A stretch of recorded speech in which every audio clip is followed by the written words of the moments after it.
New collection வைக்கிறாங்க அடிக்கடி. நல்லா இருக்குது, புதுசாக இருக்குது, குவாலிட்டி நல்லா இருந்துச்சு. மொத்தத்தில் இன்னும் ரேட்டு நிறைவாக இருக்கும். Velavan stores, Usman road, T Nagar, Chennai மற்றும் தூத்துக்குடி.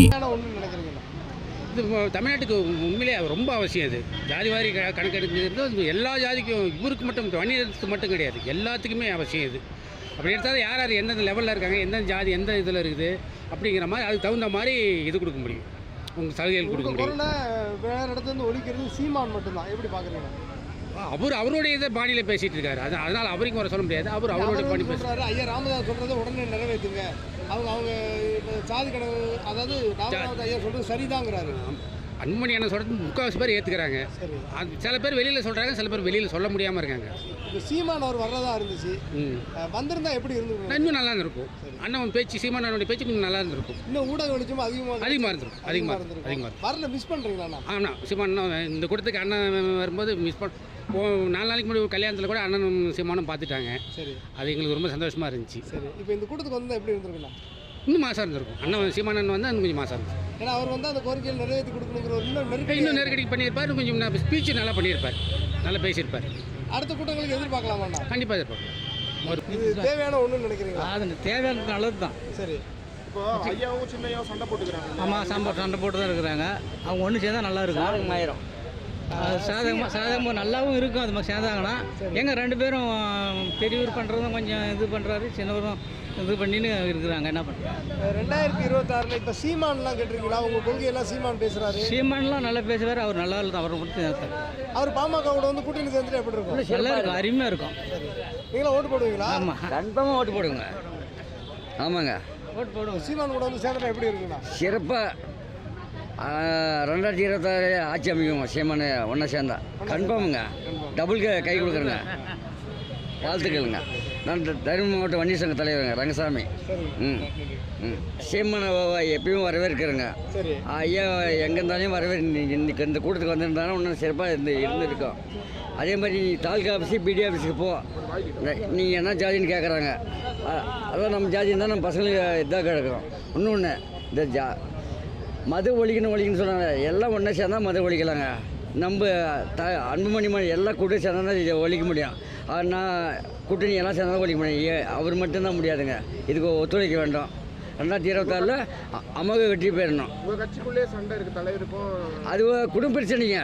அதெல்லாம் ஒன்றும் இல்லை, சந்தோஷமாயிரும். சரி, நேற்று முன்னாலே அவர் விலைக்குன்னு சொல்லிட்டாரு ஜிகேஎம்.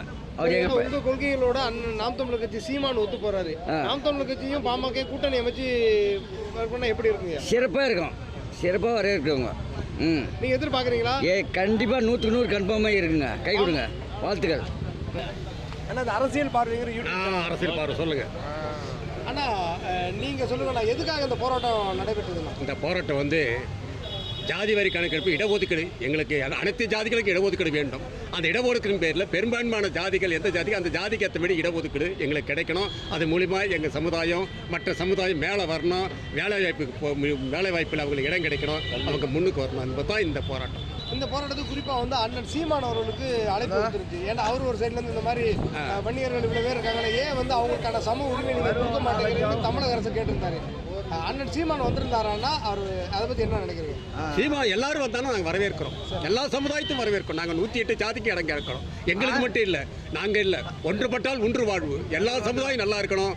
நாங்கள் 2026 பாட்டாளி மக்கள் கட்சி ஒரு ஆட்சிக்கு வந்ததுன்னா மிகப்பெரிய ஒரு மாற்றத்தை நாங்கள் ஏற்படுத்துவோம் தமிழ்நாட்டில். அதனால் எல்லா ஜாதியை வந்து நாங்கள் பிரித்து பார்க்கலாம். ஆனால் எங்களை வந்து சமுதாய கட்சின்றாங்க, தப்பு. நாங்கள் வந்து அனைத்து சமுதாய கழகம், இது பாட்டாளி மக்கள் கட்சி. பாடுபட்ட பாட்டாளி உழைக்கிற அத்தனை பேருமே எங்கள் பாட்டாளி மக்கள் கட்சிக்கு சேர்ந்தவங்க.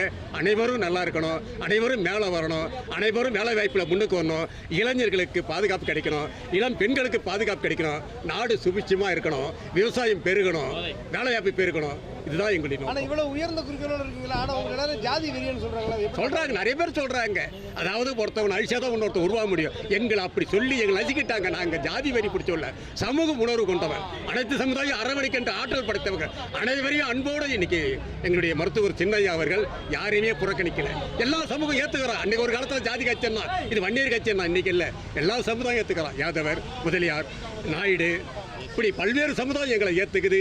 எங்களுக்கு மிகப்பெரிய மாற்றம் 2026 ஏற்படும். எங்களுடைய அன்புமணி ராமதாஸ் அவர்கள் தமிழ்நாட்டுக்கு முதல்வராக வருவார்.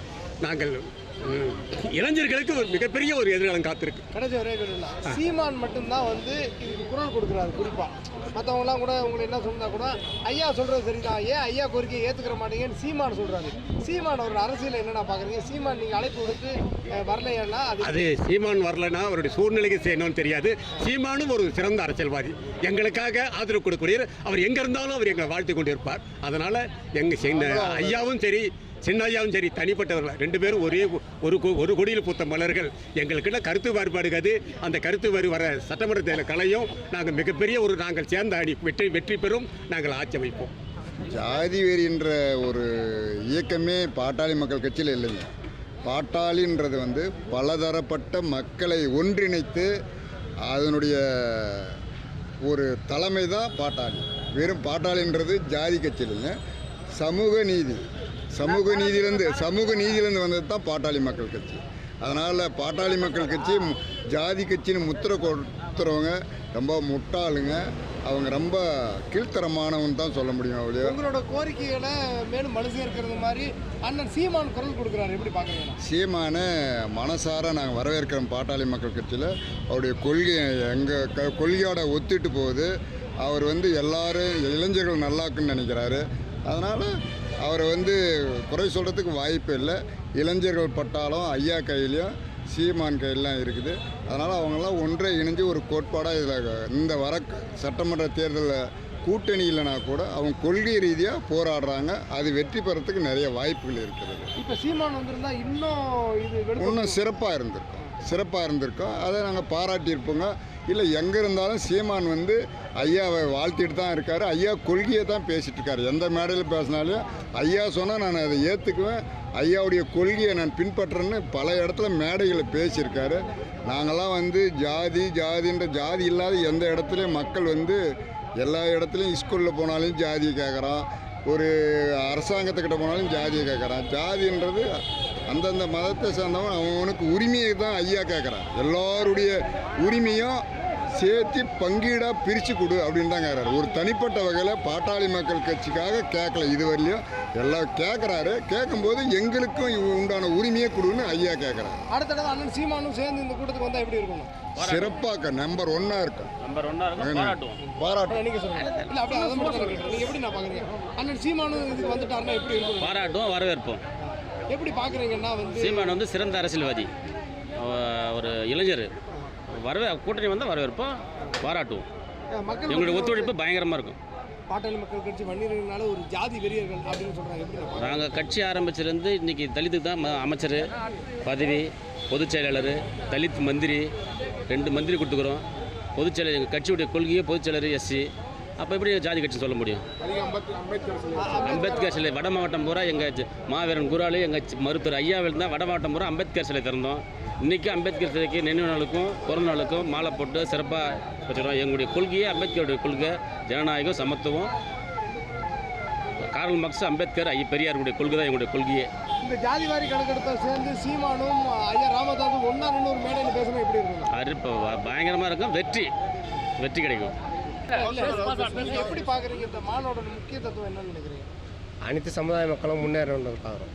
ஆனால் குறிப்பாக வந்து இந்த பாமகனால ஒரு ஜாதி வெறியர்கள் அப்படின்னு வெளியில் ஒரு விருப்பம் இருக்குது. அதை எப்படி பார்க்குறீங்க? அப்படிலாம் இல்லைங்க. அப்படின்னு பார்த்தா மாட்டு சமுதாயம் மீடியா பெண்ணை வந்து பொருளாதாரம் போட்டிருக்காங்க. மாட்டு சமுதாயம் பொது செயலாளர் போட்டிருக்காங்க. என்ன 108 ஆம்புலன்ஸ் வந்து எல்லாருக்கும் தான் கொடுத்தாங்க. தேசிய சுகாதார திட்டம் வந்து எல்லாருக்கும் தான் எடுத்து வந்து கொடுத்தாங்க. ஆனால் ஒரு சமுதாயத்துக்கு தான் கொடுக்கல. எல்லாரும் பயனடைந்து தான் எல்லாரும் இது பண்ணாங்க. எப்படி பார்க்குறீங்க உங்களோட கொள்கைகளை? நாம் தமிழர் கட்சி சீமான் வந்து அவர் மேடைகளிலே பேசுகிறாரு. உண்மையாக வரவேற்கக்கூடிய விஷயம் தான் அது. ஒருவேளை இந்த மாநாட்டுக்கு வந்திருந்தா எப்படி இருந்திருக்கும்? இன்னும் சிறப்பாக இருக்கும். சீமான் இன்னும் நல்லா இருந்திருக்கும். அடுத்த நீங்கள் மிஸ் பண்ணுறீங்களா? ஏன்னா வந்தால் இன்னும் ஊடக வெளிச்சம் அதிகமாக இருக்கும். இப்போ சீமான் மட்டும் வேறு, இப்போ ஒரு கட்சி நடந்துச்சுன்னா அந்த கட்சிக்கான ஊடகங்கள் நார்மலாக இருக்கிறது இருக்கும். ஆனால் வந்து இன்னொரு கட்சியிலேருந்து குறிப்பாக நாம் தமிழர் கட்சி சீமான் மாதிரி உள்ள ஆளுகள் இன்னும் வரும்போது மாற்று கட்சியிலேருந்து வராங்கன்னு சொல்லி ஊடக வெளிச்சம் அதிகமாக கிடச்சிருக்கும். அண்ணன் வராதை மிஸ் பண்ணுறீங்களா? கண்டிப்பாக மிஸ் பண்ணுறோம். நாம் தமிழர் கட்சியும் பாமகவும் சேர்ந்து 2026 பயணி செய்யப்பட்டிருக்கணும். ரொம்ப நல்லா இருக்கும். கூட்டணி ஆட்சி நல்லா இருக்கும். நல்லா இருக்கும். கண்டிப்பாக எதிர்பார்க்குறோம். வரவேற்கிறோம். கண்டிப்பாக எதிர்பார்க்குறோம். அண்ணன் வந்தால் நல்லா இருக்கும். அண்ணன் சீமானோடு சேர்ந்து பயணி செய்யப்பட்டிருக்குன்னு நினைக்கிறேன். நல்லா இருக்கும். நீங்கள் சொல்கிறீங்க எப்படி இப்போ சீமானை பற்றி என்ன நினைக்கிறீங்க அவரோட அரசியலை பற்றி? ஏன்னா மேடைகள்லாம் ஏறி அவங்கவுங்க கட்சி கொள்கையில் பேசுகிறது வேறு. ஐயா அன்புமணியை பற்றி, ஐயா ராமதாஸை பற்றி எல்லா மேடைகளிலும் பேசுவார். ஆமாம், எங்கள் ஐயாவுடைய கொள்கைகளை அவர் வெளிப்படுத்துறாரு.